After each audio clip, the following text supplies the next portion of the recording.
아버지께서 내 안에 내가 아버지 안에 있는 것 같이 그들도 다 하나가 되어 우리 안에 있게 하사 세상을 아버지께서 나를 보내신 것을 믿게 하옵소서. 사랑과 은혜가 풍성하신 하나님 아버지, 오늘도 저희를 주님의 날에 불러주시고 예배의 자리로 인도해 주심을 진심으로 감사드립니다. 한 주간의 삶 속에서 저희가 주님의 뜻을 따르지 못했던 모든 연약함과 죄를 고백하오니 예수님의 보혈로 깨끗이 씻어주시고 이 시간 정결한 마음으로 하나님을 예배할 수 있도록 도와주시옵소서. 하나님, 오늘 이 예배가 단순한 형식이 아닌 주님과 깊이 만나는 은혜의 시간이 되게 하시고 성령님께서 우리의 마음을 주장하셔서 전심으로 주님을 찬양하고 말씀을 받을 수 있게 하소서. 특별히 지금 수술 이후 병상에서 회복 중에 있는 백민희 목녀님을 주님의 손에 올려드립니다. 암 수술 후 치유의 시간을 보내고 있는 자매님의 몸과 마음을 주님의 강한 팔로 붙들어 주시고 임파선으로 전이가 절대 일어나지 않게 하시며 모든 조직과 세포가 온전히 회복되어 주님께서 주시는 새 힘으로 다시 일어설 수 있도록 도와주시옵소서. 회복의 시간이 단지 육신의 회복에 머무는 것이 아니라 영혼과 사명의 회복으로 이어지게 하시며 자매님이 다시 찬양의 자리에서 온 힘과 마음을 다해 주님을 높일 수 있도록 주님께서 능력으로 함께하여 주시옵소서. 또한 그 회복의 여정을 통해 주님을 더 깊이 만나고 훗날 자신의 간증을 통해 많은 이들에게 위로와 소망을 전하며 하나님께 큰 영광을 돌리는 도구로 사용하게 하소서. 또한 보이지 않는 곳에서 예배를 위해 묵묵히 수고하고 계신 많은 분들을 위해 기도드립니다. 예배의 준비와 진행, 찬양과 기도, 방송과 안내, 청소와 봉사 등 드러나지 않지만 귀하게 헌신하는 모든 손길을 위해 하나님의 풍성한 위로와 은혜가 부어주시고 그 수고를 결코 헛되지 않게 하여 주시옵소서. 그들의 섬김을 통해 예배가 더 아름답고 은혜롭게 들어지기를 기도합니다. 오늘 말씀을 전하시는 목사님께 성령의 능력을 더하여 주시고 선포되는 말씀을 통해 저희의 심령의 깨우침과 회복을 얻게 하시며 삶 속에서 하나님의 뜻을 따라 살아가는 결단이 일어나게 하여 주시옵소서. 이 땅의 교회와 이 나라를 위해서 기도드립니다. 진리 위에 굳게 서서 영혼 구원에서 제자 삼는 사명을 잘 감당하는 우리 교회와 다른 모든 교회가 되게 하시며 어두운 세상 속에 빛과 소금의 역할을 온전히 감당하게 하셔서 모든 영광을 주님께 올려드리며 살아계신 예수 그리스도 이름으로 기도드립니다. 아멘.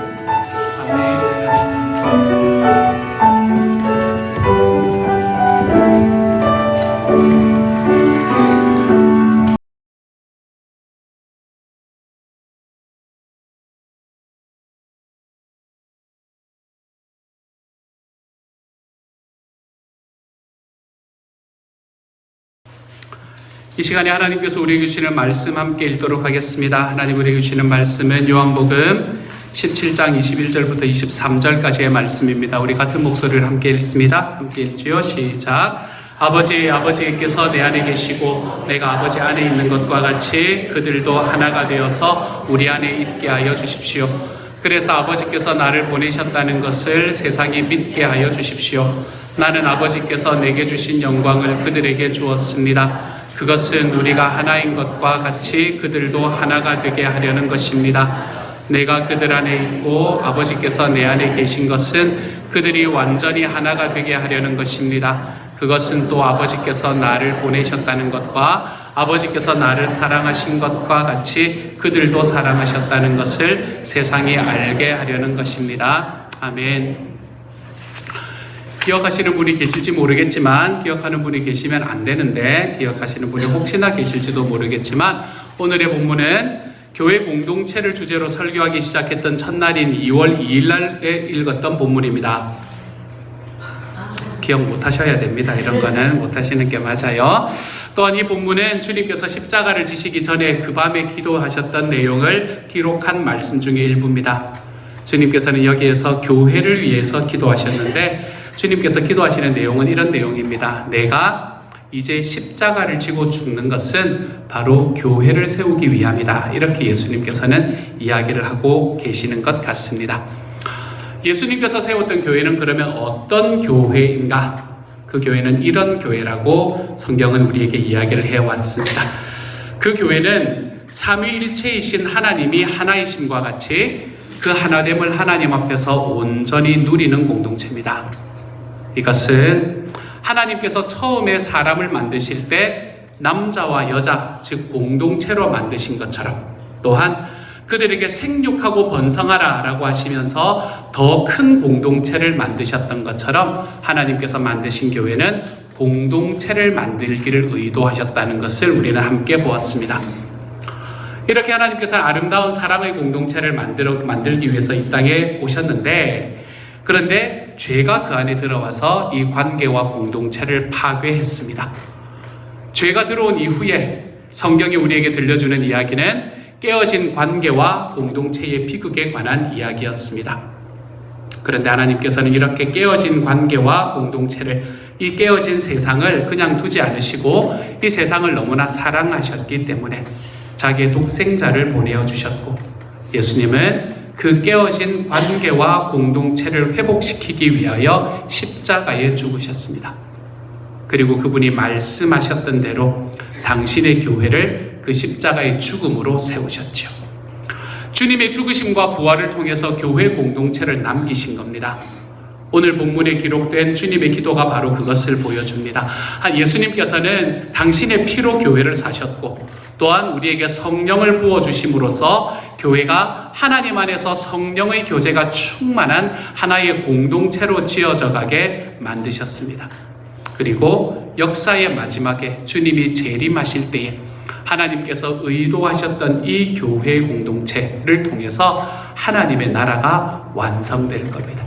이게 이제 하나님께서 말씀을 통해서 우리 지난 7번의 말씀을 통해서 우리가 함께 나누었던 하나님의 교회에 관한 이야기입니다. 이것이 성경이 우리에게 이야기하는 말입니다. 이런 이야기입니다.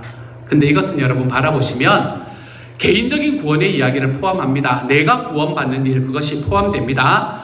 하지만 이것은 내가 어떻게 구원받고 천국에 가는가라는 개인적인 이야기만으로 축소될 수 없는 너무나 큰 우주적인 서사시라는 걸 우리는 이 안에서 볼 수 있게 됩니다.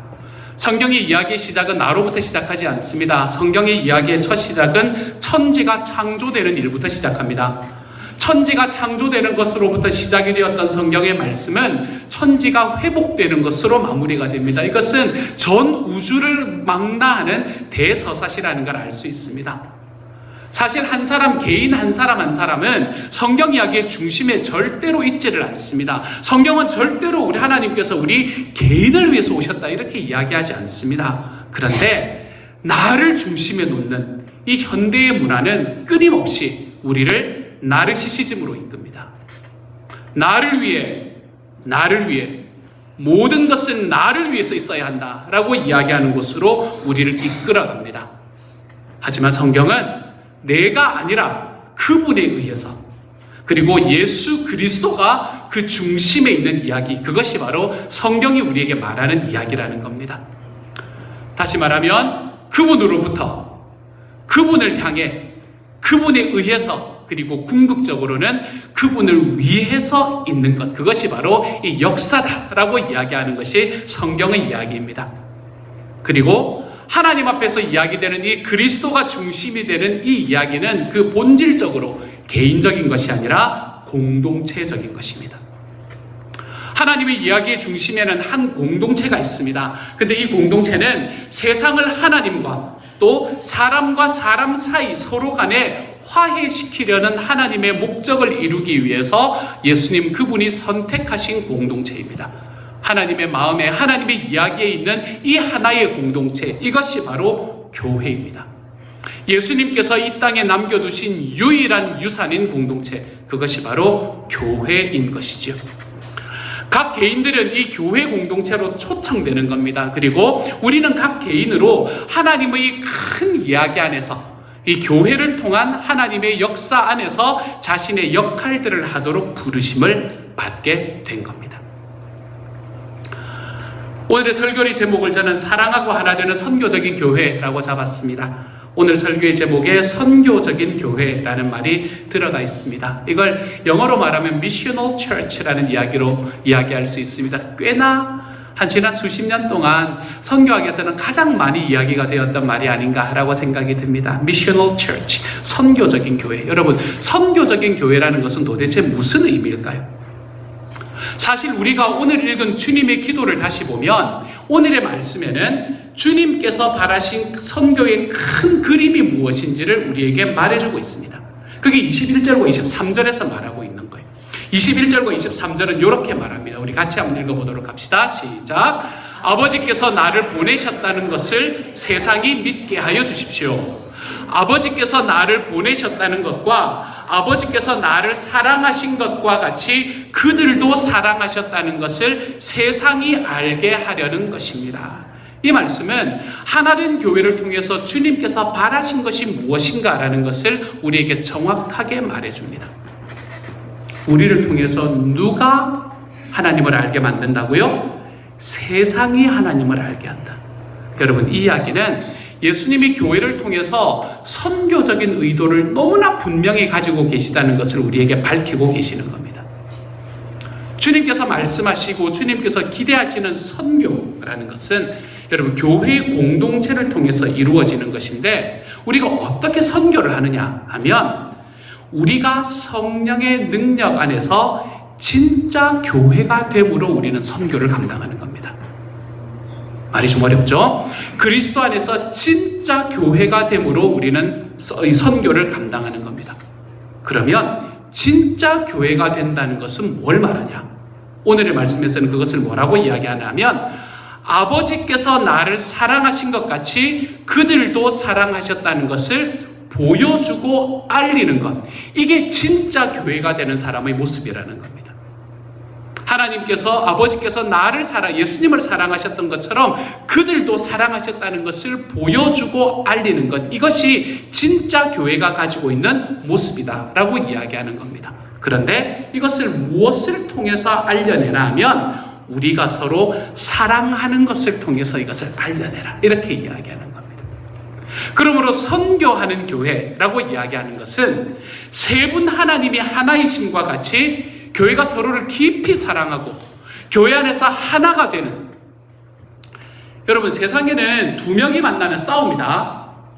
3명이 만나면 팔을 나눕니다. 이 진짜 웃깁니다. 여러분 3명만 대보십시오. 2명 1명으로 파당이 지어집니다. 2명이 만나면 서로 싸우고요. 세상은 절대로 이 안에서 사랑이 흐른다라고 이야기하는 것은 인간이 가지고 있는 본질적인 그런 욕망이 아니거든요. 그렇기 때문에 하나님 앞에서 교회가 서로 사랑하여 하나가 되는 이 초자연적인 역사, 하나님께서 우리에게 주셔야만 가능한 이 영적인 역사를 통해서 이루어지는 것, 그것이 선교라는 겁니다. 선교는 서로 사랑하는 것이다. 선교는 서로의 사랑을 통해서 하나님께서 우리를 사랑하시는 것처럼 그들도 사랑한다는 것을 보여주는 것이다 라고 이야기하고 있는 거죠. 단기 선교 여행, 선교 후원, 이런 특정한 행위들은 매우 중요하고 의미가 있습니다. 하지만 그럼에도 불구하고 궁극적으로는 교회 자체가 서로 사랑하며 하나됨을 실천함으로 우리가 선교의 문화를 만들어내는 것, 이것이 하나님께서 말씀하시는 선교적 교회라는 말의 핵심이 되는 겁니다. 오늘 우리가 읽은 주님의 기도에 의하면 우리가 하나 되기를 멈출 때 그것은 곧 선교적이기를 멈추는 겁니다. 또 우리가 서로 사랑으로 하나가 되는 모습에서 멀어질 때 우리는 교회의 본질을 부정하는 것이 되어 버린다는 이야기를 하고 있는 겁니다. 그래서 오늘은 우리는 하나가 됨으로써 선교적인 공동체의 사명을 감당하는 진짜배기 교회가 되는 것이 어떤 모습인가, 그것을 성경을 통해서 한번 살펴보려고 합니다. 하나님이 주체가 되어서 교회를 사용하셔서 행하시는 선교가 어떤 모습인지를 우리가 같이 한번 그려볼 수 있으면 좋겠습니다. 현 세대의 선교신학자라고 이야기하면 이 사람 이름을 빼놓고는 이야기할 수가 없습니다. 20세기와 21세기를 거쳐 아직까지도 가장 최고의 선교신학자 중 한 사람을 꼽으라 그러면 누구나 레슬리 뉴비기냐라는 사람을 꼽게 됩니다. 레슬리 뉴비기냐라는 선교신학자는 교회를 이렇게 정의했습니다. 같이 읽습니다. 시작. 교회는 하나님 나라의 복음을 믿으며 세상에 대한 참된 이야기로서의 성경 안에서 살아가는 백성입니다. 이게 별거 아닌 것 같지만 이 안에 진짜로 많은 이야기들이 들어와 있습니다. 교회는 하나님 나라의 복음을 믿으며 세상에 대한 참된 이야기로서의 성경, 그 안에서 살아가는 백성, 이렇게 레슬리 뉴비긴 선생님은 교회를 정의하고 있습니다. 교회인 우리는 그곳이 가까운 곳이든 먼 곳이든 삶과 행위와 말로서 하나님 나라의 복음을 증거하는 백성이어야 한다는 말입니다. 이것을 풀어서 말씀드리면 교회는 진짜 이야기를 가진 세상에서 유일한 공동체라는 이야기가 똑같습니다. 진짜 배기 이야기를 가진 세상에서 유일한 공동체 말입니다. 세상에는 여러분 부분적으로 거짓된 이야기들, 참된 이야기들 80에 거짓된 이야기 20 정도 섞어서 결국에는 거짓된 이야기를 만들어내는 이런 이야기들, 혹은 그 자체로 완전한 거짓말들이 가득 차 있는 게 이 세상입니다. 사람들은 그 속에서 살아가게 되어 있습니다. 세상이 시작된 것에 관해서, 인생에 관해서, 행복에 관해서, 죽음에 관해서, 종교에 관해서 등등 수많은 이야기들이 과학의 이름으로, 종교의 이름으로, 철학의 이름으로 세상에 존재합니다. 그리고 우리는 그 많은 이야기들을 들으면서 그 중에서 내가 내 마음에 드는 것을 취사 선택하여서 믿습니다. 하지만 그 많은 이야기들 중에 온전히 참된 이야기는 존재하지 않습니다. 세상은 이처럼 온갖 거짓된 이야기로 가득하지만 성경은 세상에 대한 참된 이야기가 무엇인지를 우리에게 들려줍니다. 그것이 바로 복음의 이야기다 라고 말하는 거죠. 저와 여러분은 이 이야기를 알고 있는 사람들입니다. 아프리카에 이런 격언이 있다고 합니다. 사자들이 그들이 역사가를 가지기 전까지는 사냥꾼이 항상 이야기의 주인공일 것이다 라는 이야기가 있답니다. 사자는 늘 지금 현재로는 사자는 늘 그거 당하는 이 수렵 당하는 존재지 않습니까? 그렇죠? 사자가 자기들의 역사가를 가지기 전까지는 늘 사냥꾼이 이야기의 주인공일 것이다. 무슨 말인가 하면 예수님 안에서 진짜 이야기가 무엇인지 드러나기 시작했지만 여전히 가짜의 이야기에 길들여진 사람들은 진짜 이야기를 들으려고 하지 않습니다. 그게 달콤하거든요. 가짜 이야기가 달콤하거든요. 그래서 진짜 이야기를 안 듣습니다. 혹은 그들의 가짜 이야기를 더 진짜인 것처럼 막 각색하기 시작합니다. 그렇다면 문제는 이겁니다. 어떻게 우리는 이 참된 복음의 이야기를 거짓된 이야기로 적당히 섞지 않고 세상이 들을 수 있는 방식으로 들려줌으로 이 참된 이야기를 믿게 할 것인가? 우리가 갖고 있는 복음의 이야기가 있잖아요. 이 복음의 참된 이야기를 세상과 적당히 섞지 않고 그들이 듣고 이해할 수 있는 방식으로 들려줌으로 어떻게 이 복음의 이야기를 믿게 만들 것인가? 이것이 우리의 사명이 된다는 겁니다. 그런데 이렇게 할 수 있는 유일한 방법이 무엇인가? 주님은 오늘의 말씀에서 교회가 서로 사랑하며 하나가 됨으로써만 가능하다 이렇게 말합니다. 교회가 서로 사랑하며 하나가 됨으로써만 우리는 이 참된 복음의 이야기를 세상이 들을 수 있는 방식으로 들려줄 수 있다. 그들이 이 복음을 믿게 만들 수 있다라고 이야기하는 겁니다. 교회는 하나님이 계시며 하나님께서 보내신 예수 그리스도가 세상의 구주이심을, 그리고 우리 앞에 있는 이 성경의 이야기가 참되고 하나님의 나라가 결국에는 임하고 완성될 것임을 보여주는 존재입니다. 교회는 여러분 하나님의 나라를 보여주는 존재입니다. 교회는 하나님의 나라를 설명해주는 존재가 아니라 교회는 하나님의 나라를 보여주는 존재입니다. 우리의 이야기가, 우리의 세계관이, 이 복음적인 세계관이 참된 것임을 설득력 있게 보여주는 것은 복음을 알고 그 복음에 따라 살아가는 교회 공동체를 통해서만 가능합니다. 교회 공동체를 바라보며 하나님의 복음이 어떤 모습인지를 사람들이 이해하게 될 때, 그것이 믿을 만하다는 걸 알게 될 때 하나님 앞으로 한 걸음 걸어 들어오는 걸 볼 수 있다는 말이죠. 그렇지만 여러 가지 면에서 오늘날의 교회는 이 점에서 실패를 하고 있는 것처럼 보입니다. 교회가 선교적인 공동체가 된다라고 말하는 것은 선교 헌금을 더 많이 한다거나 선교사님을 더 많이 파송한다거나 국내외에 있는 선교 프로그램들을 더 많이 활성화하는 것과 같은 이런 것들을 말하는 게 아닙니다. 우리는 온 세상에 대한 참된 이야기, 이 복음의 이야기를 가진 공동체로서 그 이야기를 믿는 사람들로서 살아가는 공동체가 되어야 한다는 말입니다. 거기에 더하여 우리가 믿는 복음, 우리가 가지고 있는 이 참된 이야기에 걸맞는 삶을 우리가 공동체로 함께 살아낼 때 우리는 우리의 삶을 통해서, 우리의 공동체를 통해서 복음을 밝히 드러내는 선교적인 교회가 될 수 있게 되는 겁니다. 이런 것을 다른 말로 표현한다면 복음의 문화를 만들어가는 거다라고 이야기할 수 있습니다. 복음의 문화를 만들어가는 거다. 그런데 여러분, 우리가 이처럼 복음의 문화를 만들어가고 우리 공동체가 복음을 밝히 드러내는 선교적인 공동체로 정말로 내가 가지고 있는 이 진짜 백이 이야기인 이 복음을 정말 내 주변에 있는 사람들이 이해할 수 있는 모습으로 보여주는 것, 서로 사랑해서 하나가 되는 모습으로 보여주는 것, 이러한 복음의 문화를 만들어가는 일에 실패하는 이유가 무엇일까? 실패하는 이유는 아마도 다음에 두 가지 이유 때문에 그럴 겁니다. 첫 번째는 우리가 성경의 이야기를 온전히 믿지 못하기에 불가피하게 세상의 어떤 가짜 이야기를 따라 살기 때문에 그렇습니다. 세상의 가짜 이야기, 돈 벌면 성공한다, 돈 벌면 사람이 모두가 너를 우러러 볼 거다, 뭐 이런 이야기 있잖아요. 다른 사람보다 좀 더 나은 지위에 가봐라, 집 좀 큰 거 살아봐라, 사람들이 너를 훨씬 더 우러러 볼 거다, 뭐 이따위 이야기들. 여러분, 이런 이야기들을 우리의 것으로 받고 살아가기 때문에 그렇습니다. 왜냐하면 복음의 이야기를 온전히 믿지 못하니까.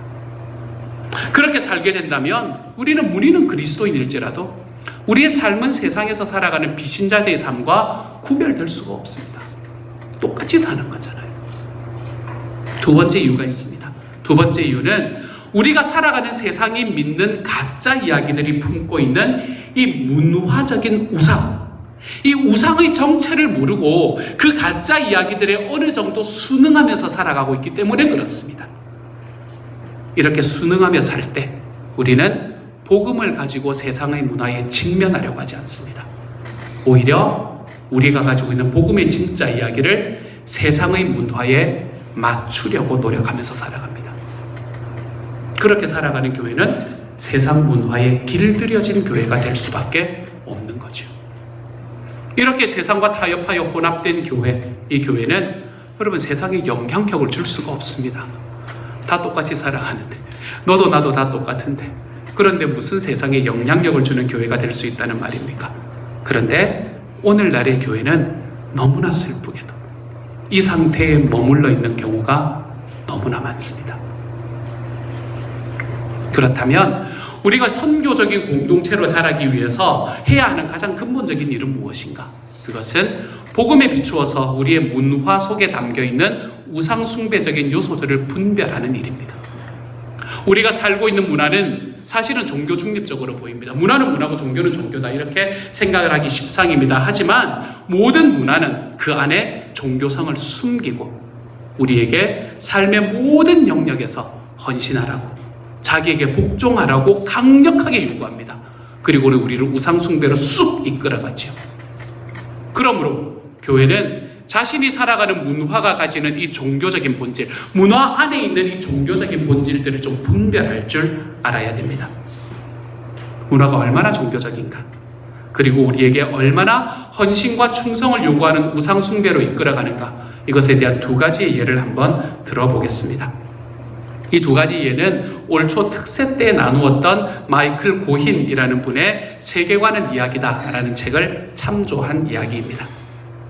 첫 번째는 계몽주의가 낳은 문화에서 자율적인 이성이라는 이름의 우상을 우리는 붙잡고 살아갑니다. 이것은 우리에게 끝까지 자기에게 복종하라고 말합니다. 객관성이라고 이야기하는 거짓된 주장의 가면을 쓰고 등장하는 이 자율적인 이성의 우상이 작동하는 방식은 이렇습니다. 한번 들어보세요. 가령 과학적인 이성이 진리에 대한 최종적인 권위를 가진다고 현대인들은 믿습니다. 과학적으로 증명되지 않으면 나는 믿지 않겠어 라고 이야기합니다. 그래서 과학적 이성으로 증명된 것만 진리로 인정받고 그것만이 공적인 영역에서 힘을 가지게 됩니다. 증명되지 않은 다른 주장을 하는 것은 그냥 가치와 판단, 사적인 영역으로 취급되기 시작합니다. 그런데 이런 자율적인 이성이라는 것이 어디선가 그냥 쑥 나오는 게 아니라 이 모든 것들은 어떤 전통이라는 맥락 안에서 작동하고 그리고 이 전통에 대한 믿음과 추정이 이 자율적 이성 안에 함께 있다는 사실은 무시됩니다. 그래서 이 자율적 이성이라는 우상은요, 종교와 신앙 같은 것들을 마치 자기가 갖고 있는 정치적인 입장, 내가 응원하는 스포츠팀과 같은 그저 사적인 취향의 문제로 밀어내기 시작합니다. 예수 믿는 거, 종교 가지는 거, 하나님 믿는 거, 네 사적인 취향이야. 그러니까 나한테 요구하지 마. 이렇게 이야기하는 시대를 우리는 살아갑니다. 이렇게 기독교의 신앙은 공적인 영역에서 사적 취향의 영역으로 밀려나게 됩니다. 결국에 사적인 취향의 영역에 머무는 기독교는 성경의 이야기를 그냥 개인 구원의 스토리로 축소시키게 됩니다.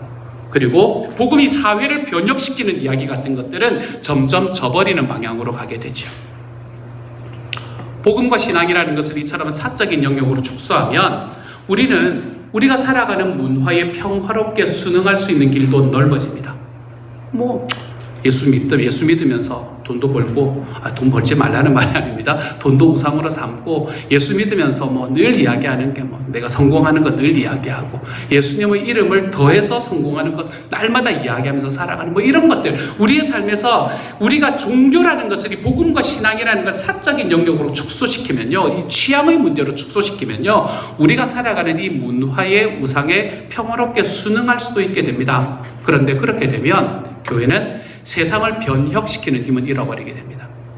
선교적인 힘은 잃어버리게 됩니다. 그리고 문화에 순응하는 집단으로 전락하게 됩니다. 그때 초대교회를 보십시오, 여러분. 왜 초대교회가 로마 제국의 박해를 받았습니까? 그들은 복음을 사적인 종교로 축소하기를 거부했습니다. 복음이 가지고 있는 공적인 본질, 이것을 꽉 붙잡고 나아갔습니다. 이런 기독교는 로마 제국의 눈에는 수많은 신이 존재하는 소위 말하는 만신전, 이 판테온이라는 것에 또 하나의 신을 더하는 정도로 허용할 수 있는 종교가 아니었습니다. 하나님을 믿는다는 것은 만신이 있는데 거기서 만 플러스 1신이 되는 게 아니었다는 겁니다. 하나님을 믿는다는 것은 체제와 문화를 위협하는 존재로 비춰졌습니다. 이것이 예수를 믿었던 사람들이, 하나님의 나라의 복음을 가졌던 사람들이 가지고 있었던 성격이었습니다. 초기 교회 성도들은 절대로 교회가 순전히 내향적이고 개인적인 종교라는 이 사적인 영역으로 하나님의 신앙이 축소되는 것을 받아들일 수가 없었던 겁니다. 그런데 우리는 이런 복음의 능력은 다 잃어버리고 살아갑니다. 우리 문화의 자율적 이성이라는 우상은 이렇게 복음을 변형시킬 만큼 무서운 힘을 가지고 있는 겁니다. 문화적 우상 숭배의 조금 더 쉬운 예를 하나 더 들어보겠습니다. 조금 어려운 것 같아서. 이것은 신자유주의 경제가 낳은 소비지상주의 문화가 가지는 풍요와 행복의 우상입니다. 풍요와 행복의 우상을 우리는 좀 분별할 줄 알아야 됩니다. 이 의미 없는 향락주의 문화에서 사람들은, 이 마이클 고인이라는 분의 이야기에 의하면, 나는 쇼핑한다, 고로 나는 존재한다 라고 고백합니다. 이분의 이야기를 제가 그대로 가지고 왔습니다. 제가 한번 읽어볼 테니까 한번 들어보세요. 여러분은 이렇지 않은가 한번 생각하며 들어보세요. 쇼핑몰은 현대인의 성소이자 예배당입니다. 사람들은 매주 소비지상주의의 예전에 참여하기 위해 가족 단위로 나옵니다. 쇼핑몰의 화려하고 큰 정문을 통과해 들어가면 구도자들을 위한 대형 지도가 나오고 어떻게 예배를 드리는지 알려주는 일종의 주보가 배치되어 있습니다. 익숙한 신도들은 그곳을 빠르게 지나쳐서 이미 친숙한 내부 공간으로 들어갑니다. 여기서는 시간의 흐름도 인식하지 못한 채 의식에 몰입하게 됩니다. 종종 쇼핑몰은 휴일과 축제를 열어 더 많은 신도들을 모으고 기존의 신도들에게 더 큰 기쁨을 제공합니다. 인간의 근원적 욕망을 자극하는 아름다움이라는 힘을 지닌 복음이 여기 있습니다. 각자가 추구하는 기쁨의 성향에 맞추어 만들어진 각 예배실을 지나다 보면 들어와서 제대로 예배를 드리라고, 직접 맛을 보라고 친절하게 권하기도 합니다. 그리고 예배자들은 자신이 찾는 기쁨이 거기에 있을지도 모른다는 기대감을 가지고 들어갑니다. 선반을 샅샅이 뒤지던 중 기쁨과 만족을 줄 경험과 재물을 발견합니다. 하지만 분명한 목적을 가지고 온 신도들은 어디서 자기의 기쁨을 누릴지 알기에 바로 그 예배실로 들어가 선반에서 재물을 바로 취하기도 합니다. 선반에서 재물을 발견한 사람들은 예배의 절정에 해당하는 제단으로 나아갑니다. 거기에는 제사장이 서 있습니다. 거기서 돈으로 봉헌을 하고 나면 제사장은 축복을 하며 우리를 보내줍니다. 예배는 거기서 끝나지 않습니다. 그들은 또 다른 예배실로 향합니다. 2부와 3부 예배는 계속됩니다. 이런 예배는 이제 온라인에서도 가능하고 다양한 홈쇼핑 TV 채널을 통해서도 가능해졌습니다. 가정집이 성소가 되는 것이죠. 요즘에는 아마존을 통해서 우리가 다 이런 걸 경험하고 있지 않습니까? 그렇죠? 이런 문화 속에서 우리는 충성과 헌신을 약속하는 예배자가 됩니다. 거기에 충성과 헌신을 약속하는 예배자가 됩니다. 그 안에서 어느 정도의 만족을 누리고는 합니다. 집 앞에 박스가 올 때마다 누리는 만족과 기쁨, 그걸 누리기도 하지요.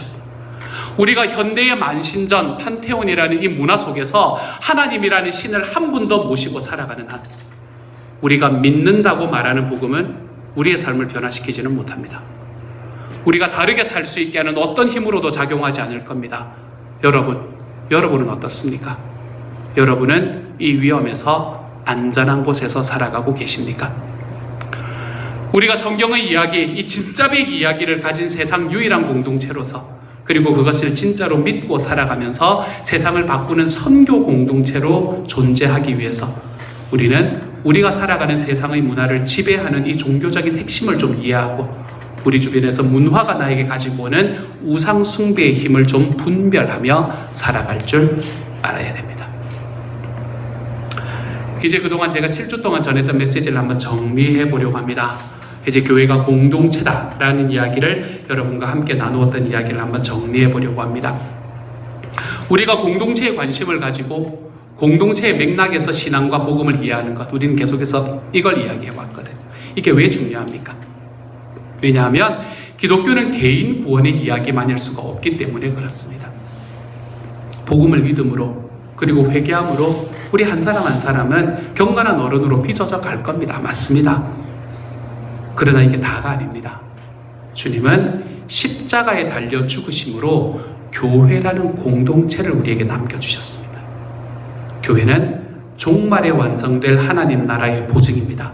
교회는 그것의 맛보기입니다. 교회는 그것의 트레일러, 하나님 나라의 예고편으로 이 땅에 존재하는 겁니다. 교회가 하나님께서 그들에게 주신 진짜 이야기를 가진 세상 유일한 공동체로서 그 이야기를 진짜로 믿고 그 이야기에 걸맞게 살아갈 때 사람들은 우리를 보게 될 겁니다. 저게 뭐가 있는가? 저게 뭐가 있길래 저렇게 사는가? 라는 걸 보게 될 겁니다.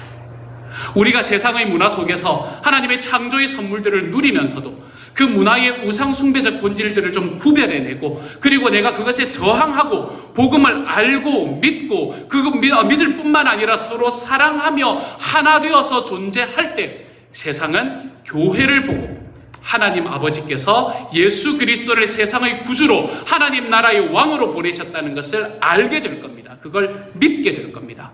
그리고 하나님 아버지께서 그 아들을 사랑하신 것처럼 교회를 사랑하셨다는 사실을 또한 알게 될 겁니다. 그리고 자기 자신도 그런 교회가 되기를 바라게 만드실 겁니다. 이 여정이 교회가 선교적인 공동체로 세워져가는 과정입니다. 이야기를 해놓고 보니 사실 이것들이 우리의 목장에서 이미 이루어지고 있는 일이고 또한 앞으로 이루어질 일이구나 라는 생각이 제 마음속에 크게 와 닿았습니다. 마지막으로 한 가지만 덧붙이려고 합니다. 이렇게 만들어가는 하나님의 복음으로 인한 하나님의 교회, 하나님이 세우시는 교회 이야기는 그리스도의 이야기입니다. 여기에 나를 위해서 나를 외치는 이야기는 설 자리가 없습니다. 교회는 우리 자신을 위해서 존재하는 것도 아닙니다. 복음은 여러분 나의 이야기가 아니라 그리스도의 이야기입니다.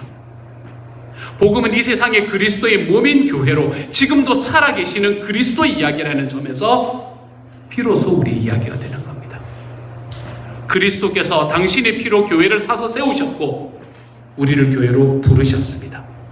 이제 이렇게 부르심을 받은 시온 영락교회가 거짓된 이야기를 가지고 속고 있는 이 세상에 진짜 이야기의 증인된 공동체로서 설 수 있기를 소망합니다. 하나님이 우리에게 주신 복음의 진짜 이야기를 좀 믿고 그 복음으로 나와 우리와 세상을 변혁시키는 자리로 좀 걸어가 볼 수 있기를 소망합니다. 모두가 자기 자신을 사랑하는 이 세상에서 하나님과 이웃을 사랑하는, 그래서 우리가 하나님 앞에서 하나 되는 공동체로 좀 세워지는 공동체가 될 수 있기를 소망합니다. 세상을 밝히고 따뜻하게 만드는 사랑이 우리의 섬김을 통해서 보여짐으로 각 목장이 영혼 구원하여 제자 삼는 통로가 될 수 있기를 소망합니다. 말로서의 전도가 아니라 전체적인 분위기가 이렇게 자리 잡힘으로 진정한 의미로서의 선교적 교회로서의 문화가 우리 안에 자리 잡힐 수 있기를 우리 주님의 이름으로 축복합니다. 그래서 우리는 이번 한 주 하나님 앞에 선교적인 교회가 되기 위해 이 5가지를 하나님 앞에서 행하며 살아가보는 하나님의 사람이 되십시다. 5가지 같이 한번 읽어보면서 가도록 하죠. So what? 1 하면 여러분 읽으시면 됩니다. 1. 진짜 이야기를 알고 믿고 보여줍시다. 2. 복음으로 나와 우리와 세상을 변화시킵시다. 3. 자기 자신이 아니라 하나님과 이웃을 사랑하는 하나 되는 공동체를 세웁시다. 4. 사랑이 우리의 섬김을 통해 보여져 각 목장이 영혼 구원하여 제자 삼는 통로가 되게 만듭시다. 5. 전도와 선교가 말뿐 아니라 분위기가 되어서 선교적인 교회의 문화를 세웁시다. 우리가 이러한 방향으로 하나님 앞에 나아가서 저와 여러분이 세우는 하나님의 교회, 시온 영락교회가 주님께서 정말로 기뻐하시는 하나님의 공동체, 복음의 공동체로 날마다 거듭날 수 있는 우리 주님의 교회가 되어갈 수 있기를 우리 주님의 이름으로 축복합니다. 이제 평안한 마음으로 세상에 돌아가십시오. 선한 일에 용기를 가지시며 악을 악으로 갚지 마십시오. 항상 연약한 자를 도우시며 병든 자를 찾아보시며 곤란당하는 이웃을 위로하십시오. 모든 사람을 존경하시며 주님께 봉사하고 주님을 사랑하십시오. 모든 일을 믿음과 사랑으로 행하시며 어떤 일에도 소망을 포기하지 마십시오. 그리고 거룩하신 성령님께 순종하여 기쁨과 감사의 생활을 해나가십시오. 우리 하나님 아버지는 여러분을 항상 도와주실 것입니다.